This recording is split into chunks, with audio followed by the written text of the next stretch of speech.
All right, let's dive in. Today, we're taking on the Great Wall of China, but not the usual stuff. We're going hyper-specific, focusing on 1644, the year it was supposedly finished under the Ming Dynasty. Everyone's seen the photos, tourists, mountains, that endless brick. Right. But we're going deeper, beyond the touristy stuff, unearthing the surprising stories behind it, about strength or, sometimes the lack of it.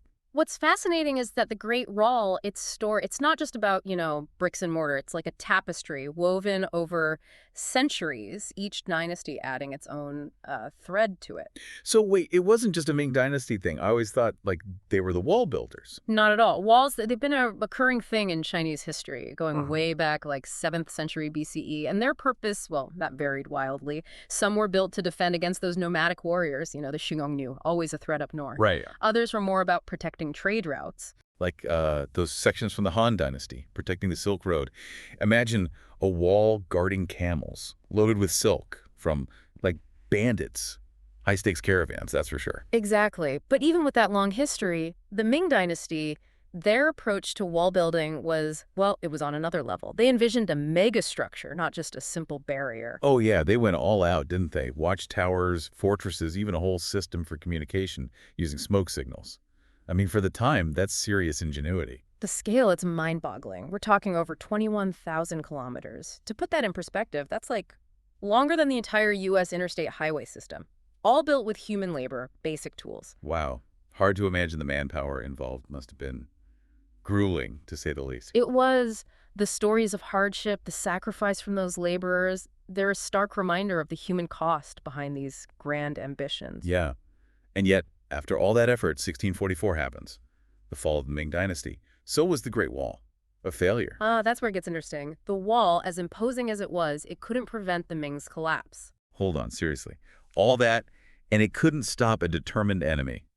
Tell me more. What happened? Well, it wasn't just one thing. More like a perfect storm. Internal weaknesses, outside pressures, corruption within the Ming government, economy struggling, military stretched thin. Meanwhile, you had the Manchu people rising in power to the northeast. Right. They had their eyes on the throne, and they weren't afraid to use, well, cunning tactics. And that's where Wu Sangui comes in, right? The Ming general, the one who literally opened the gates for the enemy. Talk about betrayal. Wu Sangwe's actions at Shanhaiguan Pass, they show us that even the strongest defenses, they can be compromised.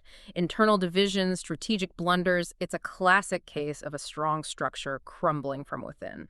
So the wall, not quite the impenetrable barrier it was meant to be. But I have a feeling there's more to this story, isn't there? It became something more than just a physical structure, right? You're right. Over time, it evolved. From a purely defensive thing into something far more profound. It became a symbol, national unity, resilience, the spirit of the Chinese people. Like the American flag.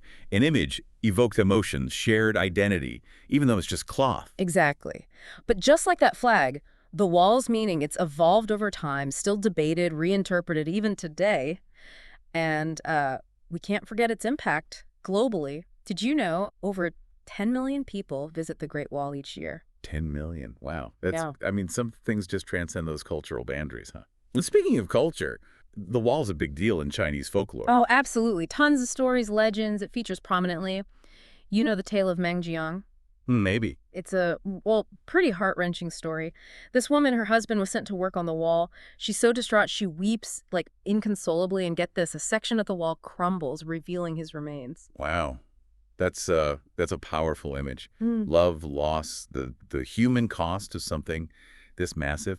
It reminds me, we got to be careful separating those myths, those legends, from the actual history. That's key. Lots of misconceptions about the wall, like, did it actually work the way it was supposed to? And is it true people were, like, literally buried inside it? Yeah, those are the big questions, right? The ones everyone asks. So what's the truth? What's the real deal? The Great Wall, it was more of a deterrent.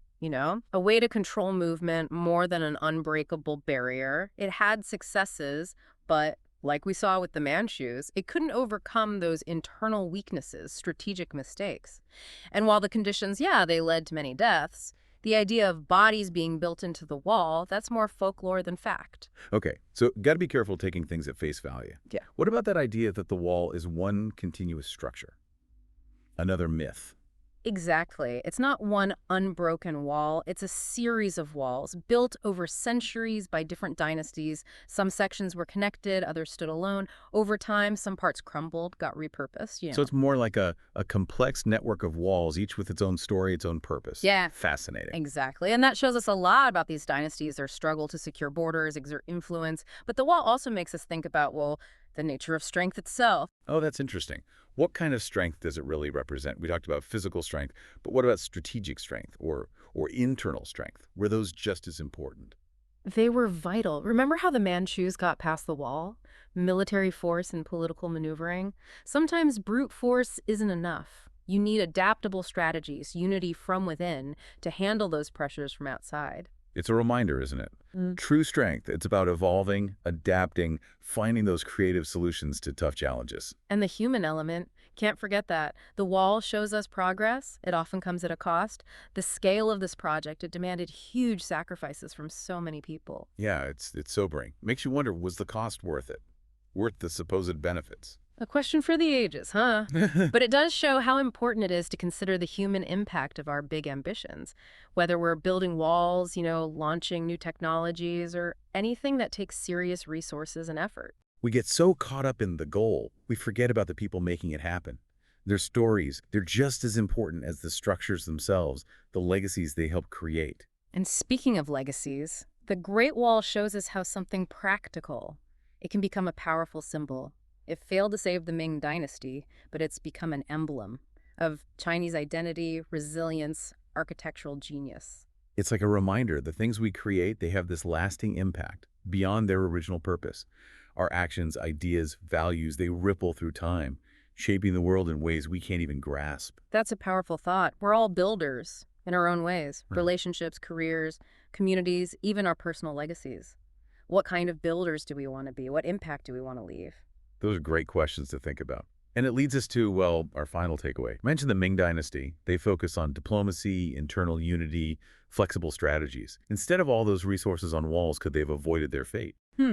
Intriguing question. It highlights adaptability, strategic thinking, realizing that true strength, it might not be about walls, but building bridges, fostering understanding, embracing the complexity of our shared history. So we're wrapping up our deep dive into the Great Wall.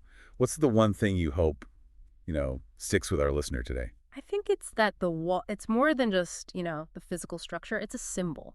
So many things: strength, ambition, resilience, that human cost of huge projects, the power of stories, legends. It's like a reminder. History, it's rarely simple, right? Multiple perspectives, complex motives, unintended consequences.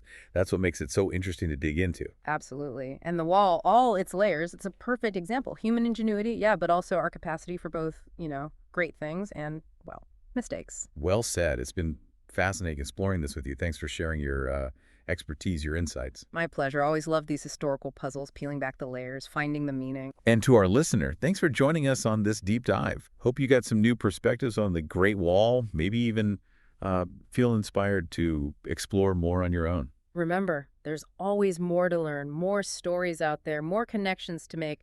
Keep asking those questions, keep exploring, keep those brains buzzing. Until next time.